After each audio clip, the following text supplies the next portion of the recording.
have a brown or clear bottle sitting under your bathroom sink right now. It is probably tucked away behind the extra toilet paper or the cleaning supplies, sitting in the dark. It might have a faded orange price tag on it from a pharmacy that doesn't even exist anymore. It probably cost you less than $2. It has been there for years, maybe decades, waiting for its moment.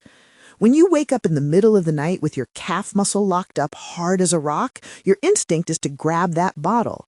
You know the feeling. You're dead asleep, dreaming peacefully, perhaps about a vacation or a memory from childhood, and then suddenly, bang, it hits you. It feels like an invisible iron hand has reached inside your leg, grabbed the muscle fibers, and twisted them into a tight, screaming knot.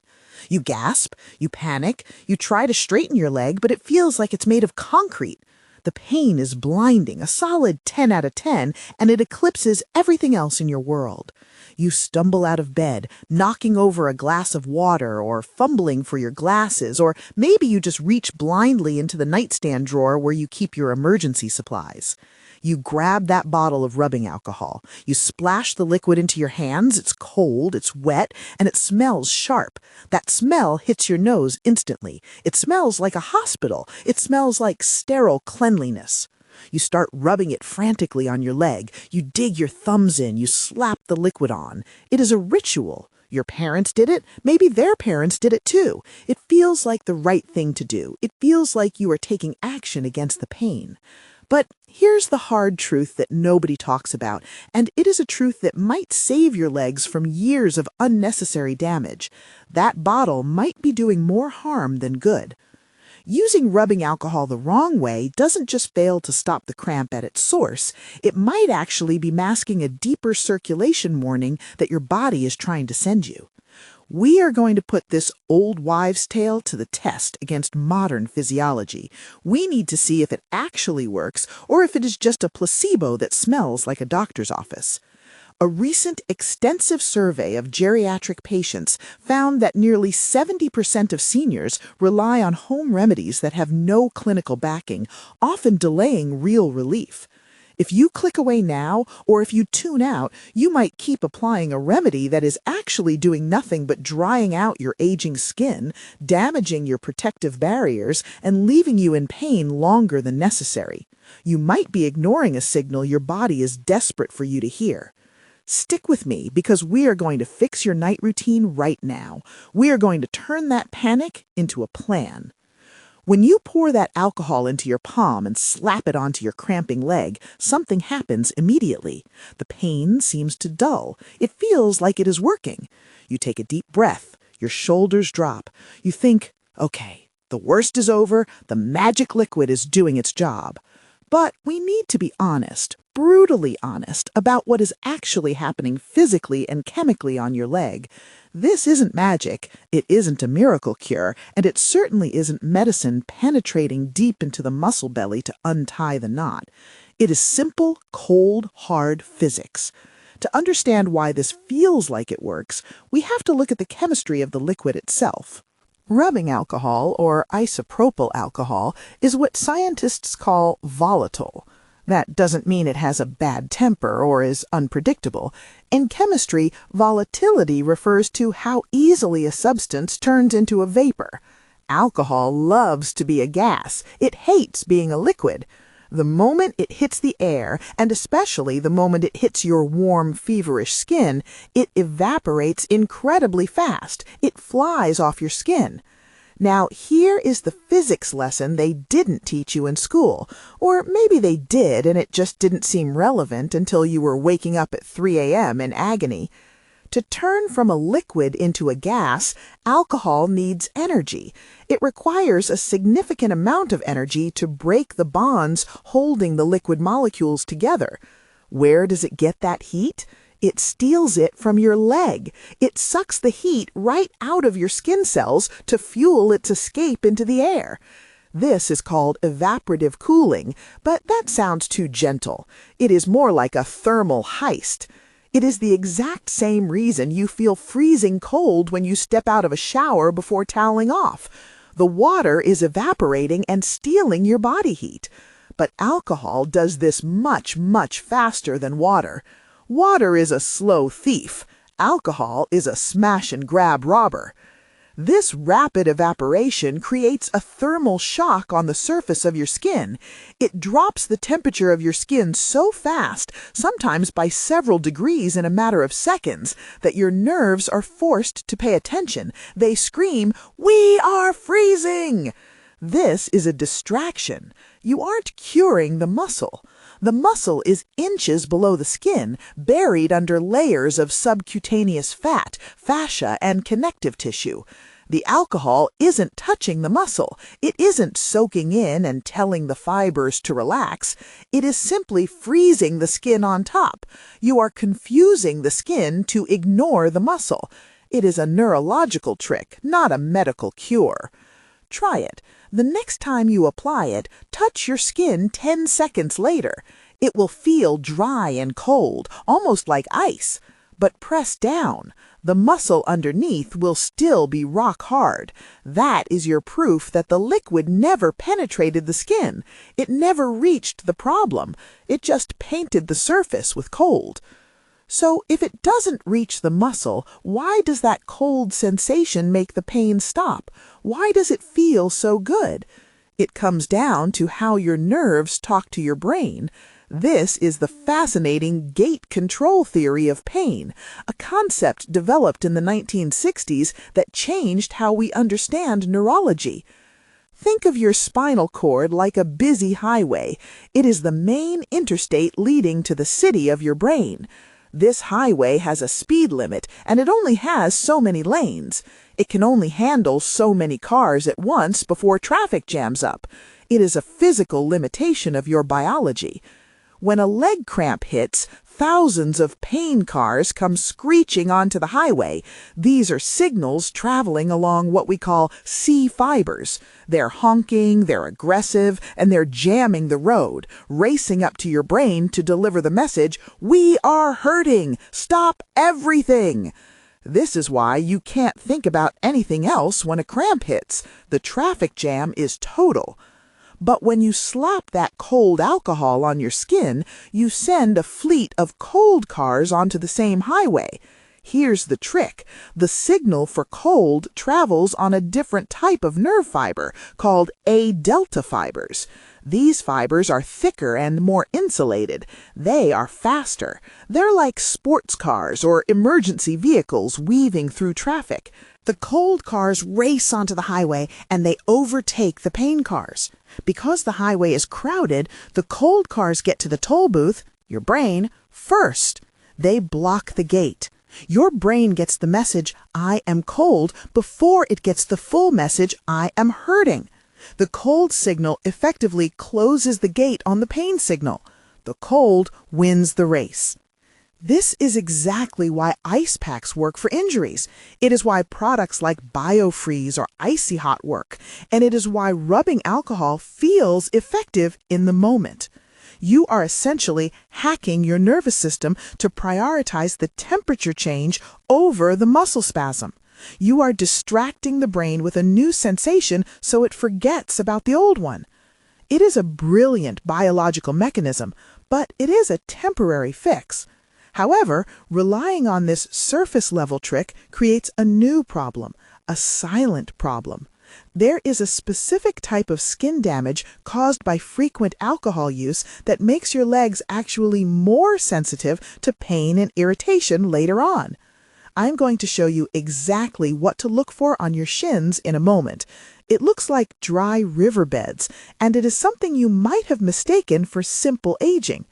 But first, we have to look at the other reason this bottle seems to work, because the mind plays a huge role here.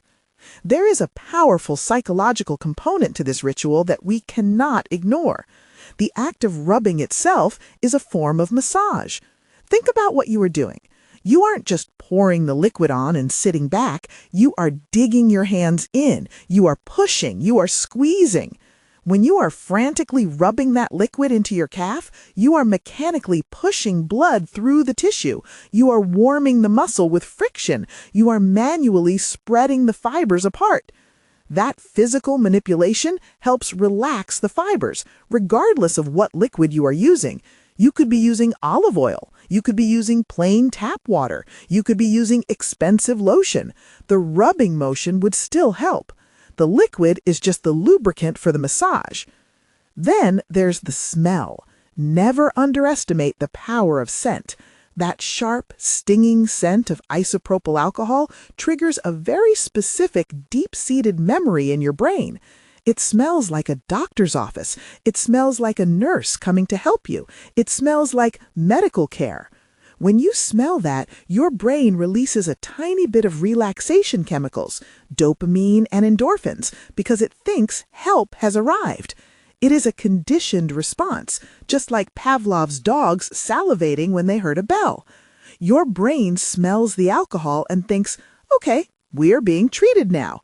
Your anxiety drops, your shoulders lower, your breathing slows down. And because you are relaxing, your muscles loosen up just a fraction. It is the placebo effect in action, and it is incredibly powerful. But we have to admit it for what it is, a mental trigger, not a chemical cure. Micro-CTA. Do you swear by a specific home remedy that your grandmother taught you? Maybe it's a bar of soap in the sheets? Type it in the comments below. I want to see how many of us are using the same tricks from 50 years ago.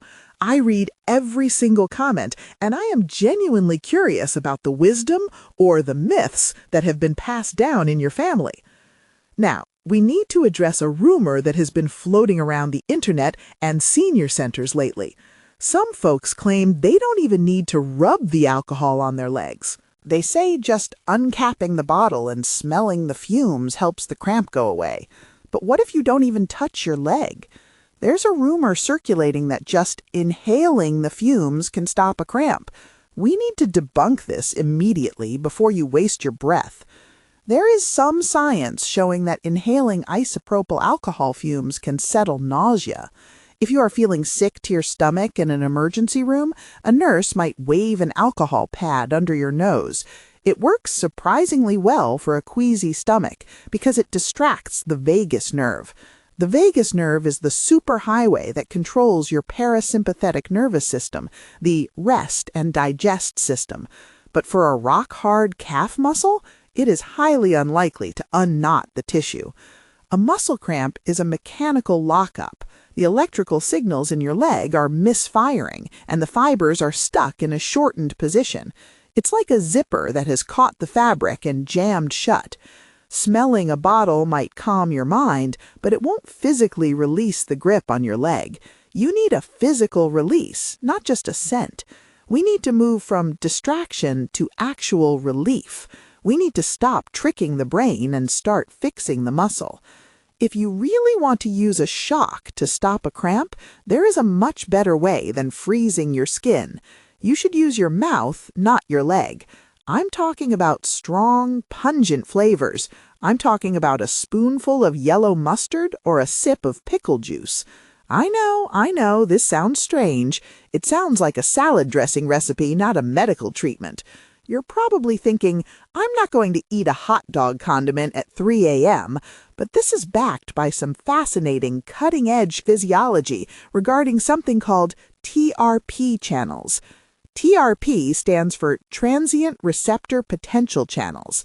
These are little receptors in your mouth, throat, and esophagus that detect things like temperature and chemical irritants, like the heat in chili peppers or the sharp tang of vinegar.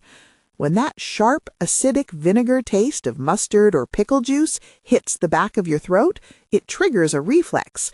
It stimulates these sensory nerves in your mouth and esophagus. These nerves send a lightning-fast signal straight to your brainstem. This signal tells the alpha motor neurons in your spine, the ones controlling your cramping muscle, to calm down. It acts like a circuit breaker. The brain gets so overwhelmed by the sharp taste in your mouth that it forgets to keep cramping the leg. It resets the loop. This was actually confirmed by researchers at North Dakota State University, who found that pickle juice could stop a cramp in under 85 seconds, purely through this neurological reflex. It works faster than alcohol because it hits the nervous system internally. It stops the signal at the source. And the best part? It doesn't dry out your skin. It doesn't leave you smelling like a hospital bed. It resets the loop between the nerve and the muscle. Keep a small packet of yellow mustard, the kind you get at a drive-thru or a gas station hot dog stand, on your nightstand. Just 1 or 2 packets. The next time a cramp hits, squeeze it into your mouth before you reach for your leg. Let the taste hit the back of your throat. You might be surprised at how fast the leg releases. It sounds crazy, but your nervous system responds to shock, and a blast of vinegar is a much safer shock than a blast of cold alcohol. While the mustard handles the nerves, we need to handle the muscle fiber itself. Alcohol cannot lengthen a shortened muscle fiber. No liquid can do that from the outside. You need mechanical leverage to physically pull those fibers apart. You need to stretch. But here is the problem. When you are in pain, moving is the last thing you want to do. Getting out of bed to do a runner's stretch against the wall feels impossible. You are tired, you are hurting, and you are groggy. If you try to stand up on a cramping leg, you might fall. Falls are a serious risk for anyone over 55, and we want to avoid that at all costs. You need a low-friction way to stretch without leaving your warm bed. I know the last thing you want to do when you're in pain is move, but you need leverage. You need to sit up in bed. If you can't sit up fully, just prop yourself up on your elbows. Now look at your foot. The toes are probably pointed down, like a ballerina. That is what is locking the calf. We need to bring those toes up. Loop a towel, a belt, or even the edge of your blanket around the ball of your foot. If you are using the blanket, just hook the hem over your toes. Now pull back. Gently pull your toes toward your nose while keeping your knee straight. You aren't trying to snap the muscle. You aren't trying to win a wrestling match. You are just applying steady, gentle tension. This tells the Golgi tendon organs, little sensors in your tendons, to release the tension. It is the physical reset button for the muscle. It forces the fibers to unlock. Safety. Stop immediately if you feel sharp, tearing pain. A cramp hurts, but a tear feels different. It feels like being stabbed. Also, talk to your clinician if you have a history of blood clots or DVT, deep vein thrombosis. Deep massage or aggressive stretching can sometimes be risky if you have a clot, as you don't want to dislodge it. If your leg is hot, red, and swollen before the cramp, do not rub it. Call your doctor. This is a crucial distinction. A cramp is tight. A clot is hot and swollen. Knowing the difference saves lives. Micro-CTA. If you're finding these tips helpful, check your subscription status so you don't miss the next guide. We have a lot more practical fixes coming up that don't involve buying expensive equipment, but rather using the wisdom of physiology to heal yourself. Now, remember that skin damage I warned you about earlier? We need to close that loop because it is critical for your long-term comfort. This is the part that most people ignore until it is too late. When you pour rubbing alcohol on your legs, you are stripping the natural oils away. This oil, called sebum, is your skin's first line of defense. Think of your skin cells like bricks in a wall. The mortar holding those bricks together is made of fats and oils, lipids. This mortar keeps the water in and the bacteria out. It is what makes your skin soft and pliable. As we get older, our skin naturally becomes thinner. We produce less oil. The mortar starts to crumble on its own. We are already fighting a battle against dryness and crepey skin. The lipid barrier is already compromised just by the number of candles on our birthday cake. When you add a solvent like alcohol to the mix, you are dissolving that mortar instantly. You are chemically stripping the wall. This creates a condition called xerosis. It leads to thousands of invisible microcracks in your skin barrier. You might not see them with the naked eye, but you will feel them. These cracks are like open doors for bacteria, but more importantly for your comfort, they make your nerves hypersensitive. When the barrier is broken, the nerves in your skin are exposed to the air. Your skin becomes raw, it becomes itchy. You might find that your bed sheets feel scratchy or that wearing long pants feels irritating. You might feel a constant low-grade burning sensation on your shins. This creates a vicious cycle. Your legs itch, so you scratch them. Scratching releases histamine, which makes them itch more. Then you get a cramp, and you put alcohol on it, which dries it out even further. You are trading a temporary cool feeling for chronic itchiness and irritation. You solve the cramp for 5 minutes, but you create an itch that lasts for days. The visual evidence of this is often seen on the shins of seniors who use alcohol rubs frequently. The skin looks like a dried-up riverbed, cracked, flaky, and sometimes with a whitish hue.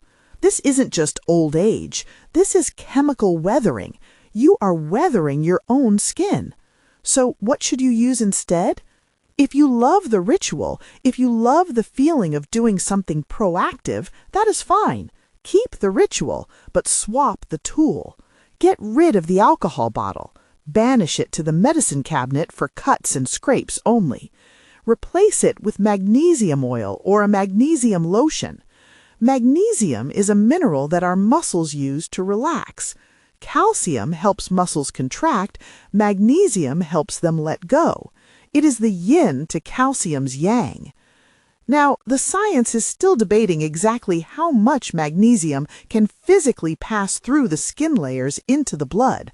Some studies say a lot, some say very little.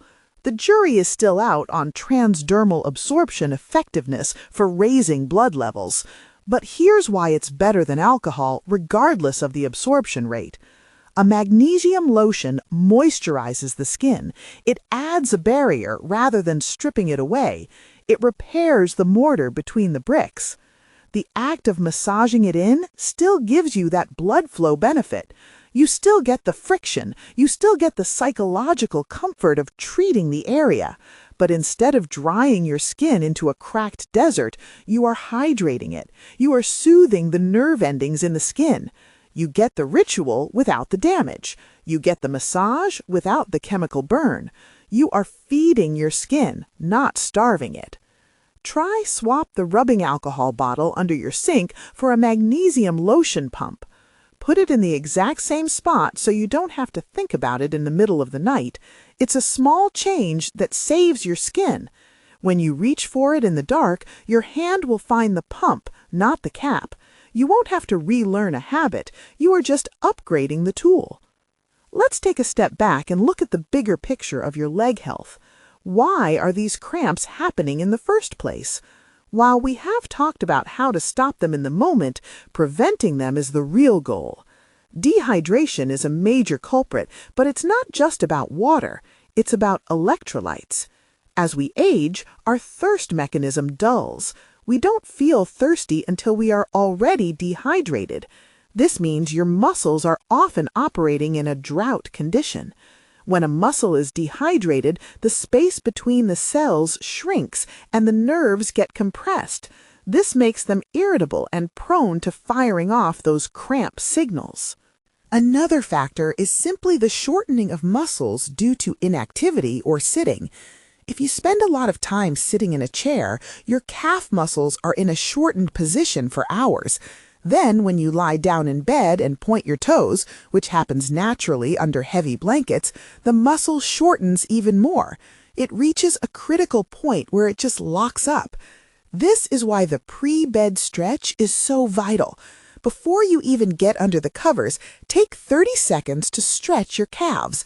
Stand facing a wall, put your hands on the wall, and step 1 foot back. Keep the back heel on the ground. You should feel a gentle pull in the calf. Hold it for 15 seconds. Switch legs. That's it. By doing this, you are resetting the resting length of the muscle. You are telling the muscle it is okay to be long. You don't need to be short. This simple signal can prevent the cramp from ever starting. It is far better to spend 30 seconds stretching while brushing your teeth than to spend 30 minutes in agony at 3 a.m. There is also the issue of footwear. If you are wearing heavy shoes or shoes with poor support during the day, your calves are working overtime to stabilize you. By the time night comes, they are exhausted. Exhausted muscles are cranky muscles. They cramp because they are fatigued. So look at your day. Are you drinking enough water? Are you stretching before bed? Are your shoes supporting you? These are the foundational pillars. The mustard, the pickle juice, and the magnesium lotion are your emergency kits, but your daily habits are your insurance policy. One more thing to consider is the temperature of your bedroom. Cold muscles are more prone to cramping.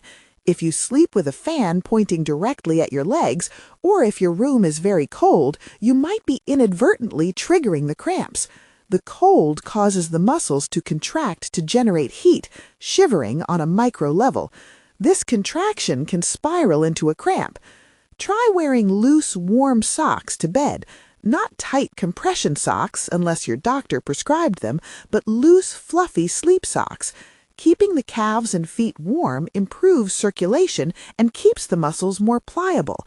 It is a simple, cozy fix that can make a massive difference. Here is the final verdict, friend to friend. We need to stop relying on the brown bottle for the wrong job. We need to break the cycle of pain, alcohol, dry skin, more pain. Rubbing alcohol is a distractor, not a healer.